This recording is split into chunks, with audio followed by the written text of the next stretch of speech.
Oke, buat kalian para calon akuntan, jago menganalisis angka itu udah pasti. Tapi, gimana kalau saya bilang cerita sesungguhnya, bahkan sumber masalahnya itu bukan di angkanya, tapi di orang-orang di baliknya. Nah, di seri kali ini, kita akan kupas tuntas soal elemen manusia dalam pengambilan keputusan keuangan. Pernah kepikiran soal ini nggak sih? Kamu bisa aja udah punya spreadsheet yang super rapi, proyeksinya akurat banget, tapi entah kenapa hasilnya melenceng jauh dari rencana. Kira-kira salahnya di mana ya? Jawabannya, masalahnya bukan di spreadsheet, tapi di kita, di manusianya. Yap, betul sekali. Seringnya tuh, kesalahannya bukan teknis, tapi justru manusiawi. Karena ya, keputusan keuangan itu nggak dibuat di ruang hampa kan? Ada manusia di belakangnya, lengkap dengan segala bias, emosi, dan dinamika sosial mereka. Nah, untuk membongkar ini semua lebih dalam, kita butuh sebuah kacamata khusus nih. Analisis kita kali ini akan mengacu pada sebuah makalah keren yang menawarkan cara pandang baru soal manajemen keuangan. Oke, ini dia sumbernya. Kita akan mengulik sebuah jurnal dari tahun 2024 yang idenya menurut saya cerdas banget. Jurnal ini menggabungkan dua dunia yang biasanya jalan sendiri-sendiri, perilaku organisasi dan manajemen keuangan. Tujuannya, biar kita dapat gambaran yang lengkap, nggak sepotong-sepotong. Inilah kacamata yang akan kita pakai, akuntansi perilaku. Gampangnya gini deh, akuntansi perilaku itu sadar kalau keputusan keuangan itu ya produk dari perilaku manusia. Jadi ini adalah ilmu yang mempelajari titik temu antara isi kepala manusia dengan laporan keuangan. Keren kan? Oke, sekarang kacamatanya udah siap, mari kita mulai investigasinya. Para peneliti di jurnal ini nggak cuma berteori loh, mereka menemukan 3 area inti di mana perilaku manusia itu benar-benar menentukan hasil keuangan. Anggap saja ini berkas-berkas bukti kita. Jadi, ada 3 faktor inti nih. Pertama, pikiran individu, alias sisi psikologinya. Kedua, dinamika kelompok, atau sisi sosialnya. Dan ketiga, cetak biru perusahaan, yaitu strukturnya. 3 hal ini nih fondasi analisis kita. Yuk kita bongkar satu persatu. Oke, berkas bukti nomor 1, pikiran individu. Kita mulai dari yang paling dekat, yaitu diri kita sendiri. Gimana sih cara kerja pikiran satu orang saja bisa mempengaruhi nasib seluruh perusahaan? Ini nih yang menarik banget. Ternyata semuanya sangat personal. Coba pikirkan deh, persepsi kamu soal risiko dan peluang. Ada orang yang melihat proyek baru sebagai kesempatan emas. Ada juga yang melihatnya sebagai jurang. Beda kan? Lalu motivasi. Apa yang bikin kamu semangat? Uang bonus atau kepuasan batin? Itu juga mengubah cara kamu berhitung.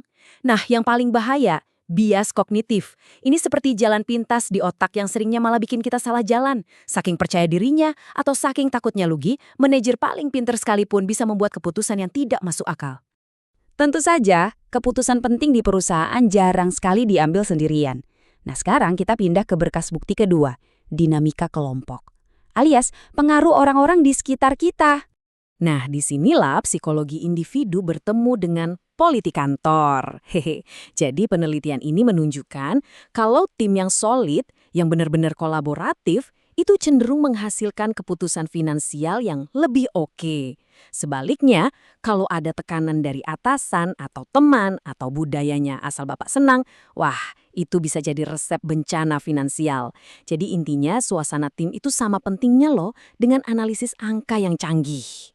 Oke, berkas bukti terakhir. Sekarang kita zoom out untuk melihat gambaran besarnya. Cetak biru perusahaan. Maksudnya, ya bagaimana struktur formal perusahaan itu dibangun.